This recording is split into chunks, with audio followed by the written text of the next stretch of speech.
Guys, so andito na po guys sa Jinshin Lake, Hsinchu City Science Park at nakita nyo ang napakagandang mga bulaklak. At wala akong malapagan ng gamit ko guys. Ito ay lagayan ko ng tripod. Saka syempre pag nandito na ako, ilalagay ko rin ito dito para hindi ako maraming bit-bit. Ayan guys. So ako selfie dito.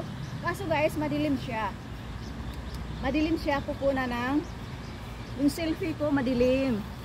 Pero okay lang yan guys. Ayan. Ayan.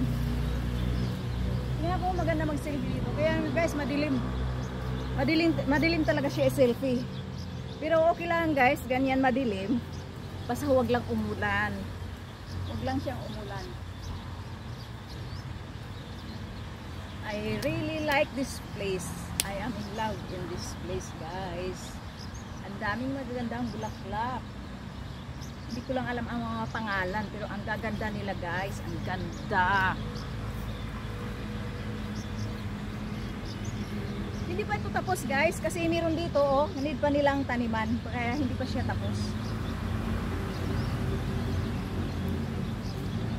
Lalo na itong mga tinanim dito ay ano yan guys, mga winter plants, kaya nabubuhay talaga siya. Hindi katulad doon sa ibang mga puno na nagkalagas.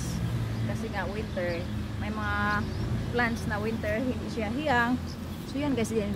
Bye guys, haba na ng kwento ko.